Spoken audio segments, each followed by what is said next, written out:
Bienvenue dans cette nouvelle édition du QG Weekend, au sommaire de l'actualité. En Afrique du Sud, le rapport de la commission Zondo a été remis au président Cyril Ramaphosa, une commission d'enquête sur la corruption qui a émaillé le mandat du président Jacob Zuma. Le premier volet du rapport a permis de rassembler les récits de plus de 300 témoins. En Côte d'Ivoire, Aboussier Ouattara, directeur général des impôts, a présenté l'annexe fiscale à la loi des finances 2022 ce 7 janvier. Il a annoncé une pression fiscale estimée à 12%, l'un des taux les plus faibles de l'UEMOA. Et puis au Tchad, rencontre avec un entrepreneur dit Guiéna Fidèle pour lutter contre le chômage en milieu rural. Il a décidé de former des jeunes dans le domaine de la santé. Mais d'abord en Tunisie, l'ancien président Monsef Marzouki lance un appel à manifester en masse dans la capitale Tunis et dans tout le pays ce 14 janvier. Une manifestation contre le président en exercice Kais Saïed et ses mesures d'exception prises le 25 juillet dernier. Des mesures considérées par l'opposition comme étant un putsch contre la Constitution. L'ancien président espère que ces manifestations populaires soient le début d'un mouvement de désobéissance civile pour contraindre le président actuel à démissionner. C'est ainsi un retour, selon lui, à l'ordre démocratique. En Afrique du Sud, des révélations dans l'affaire de capture de l'État, affaire qui a marqué le mandat de l'ancien président Jacob Zuma. Une commission d'enquête sur la corruption a rendu le premier volet de son rapport au président Cyril Ramaphosa le 4 janvier. Un premier volet de près de 900 pages qui comprend les récits de plus de 300 personnes. Samantha Sabobanga.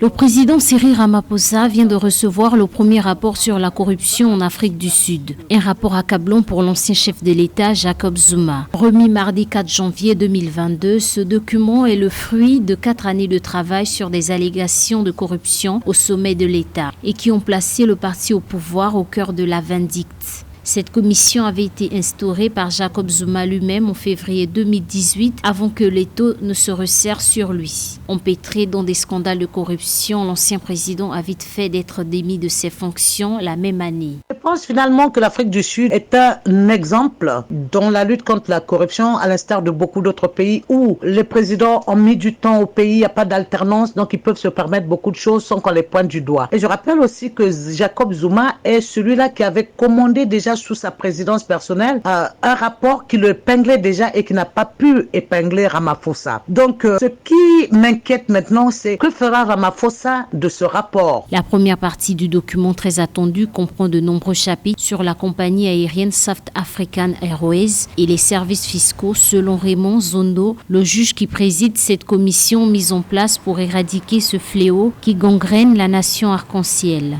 À mon avis, ça sera tout honneur pour l'Afrique du Sud de pouvoir juger un ancien chef d'État qui a été corrompu, qui a laissé la corruption végéter. Et on a vu ce que les frères Gupta ont fait de ce pays-là jusqu'à décider de qui sera ministre ou pas. Donc moi, je pense que Ramaphosa devra aller jusqu'au bout. La remise de ce document apparaît comme un fait décisif dans l'effort visant à mettre définitivement fin à l'ère de la capture de l'État, y compris pour restaurer l'intégrité, la crédibilité et la capacité des institutions. Dans un pays qui se remet progressivement mais difficilement de l'apartheid et où l'économie s'est littéralement dégradée ces 10 dernières années.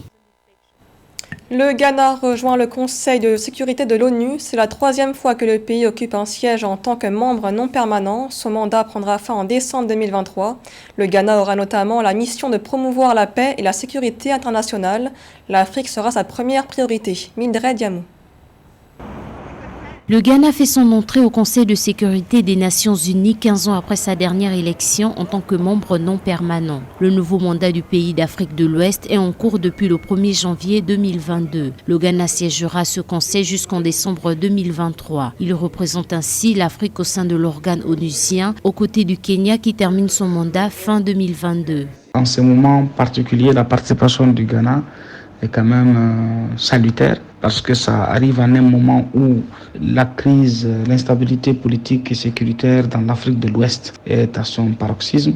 Le monde entier et la communauté internationale de façon générale est orienté vers le Sahel et l'Afrique de l'Ouest pour essayer de juguler les défis à la sécurité et à la stabilité. Donc c'est un enjeu stratégique, c'est un moment stratégique qu'il faut savoir utiliser à bon escient. C'est la troisième fois que le Ghana occupe un siège non permanent au sein du Conseil de sécurité onusien qui dirige les efforts de paix dans le monde pour assurer la sécurité de ses pays membres. Le mandat du Ghana se concentrera sur la lutte contre les menaces à la paix et à la sécurité internationale pour un développement durable et inclusif. Nous avons espoir qu'un représentant de l'Afrique de l'Ouest dans cet organe-là pourra adresser efficacement et rapidement ces problèmes de violation des constitutions, ces problèmes djihadistes, ces problèmes de coups d'État qui sont maintenant fréquents en Afrique de l'Ouest.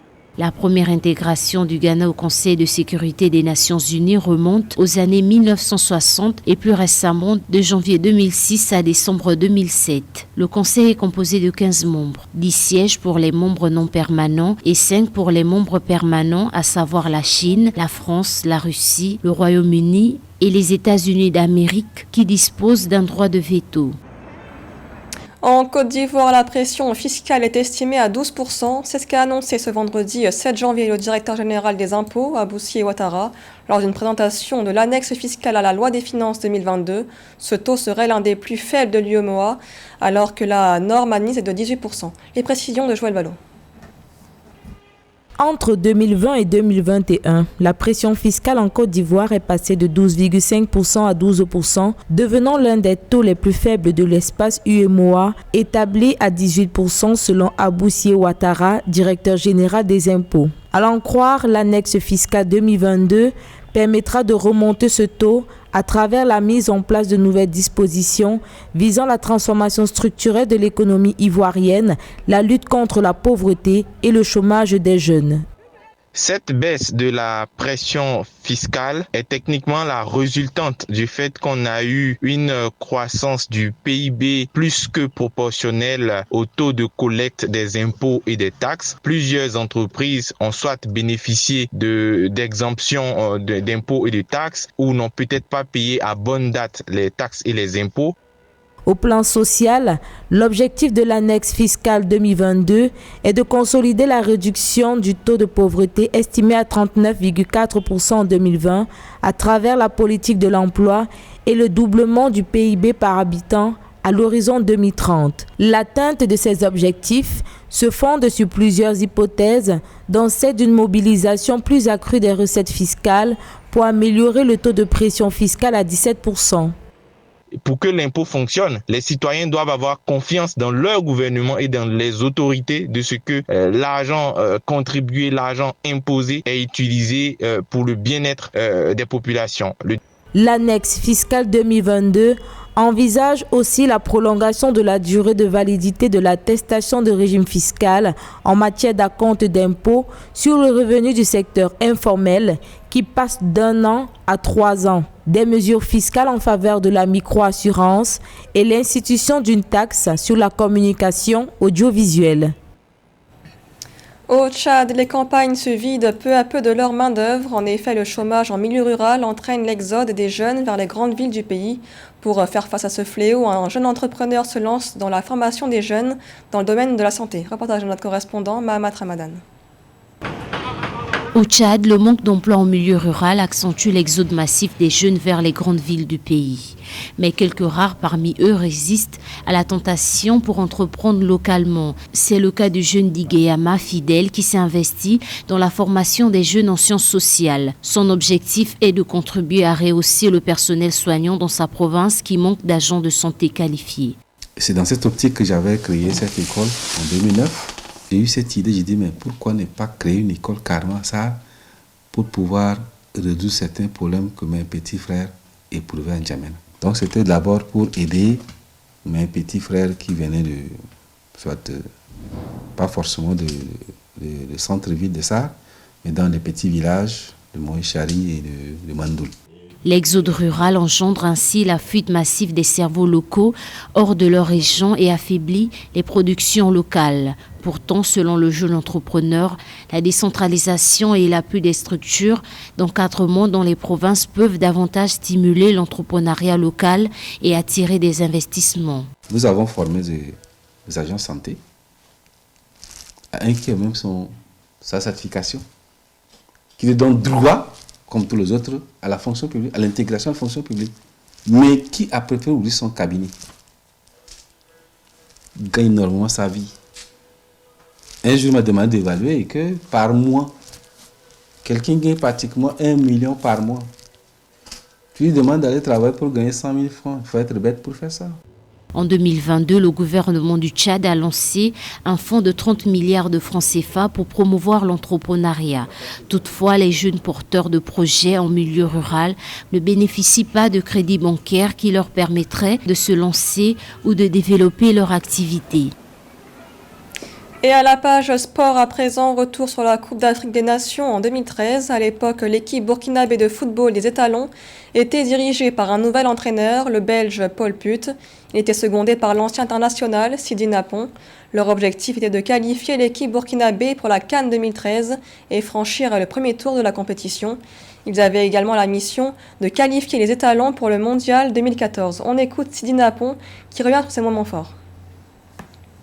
À la CAN 2013, mes souvenirs, c'est que c'était une très très belle CAN.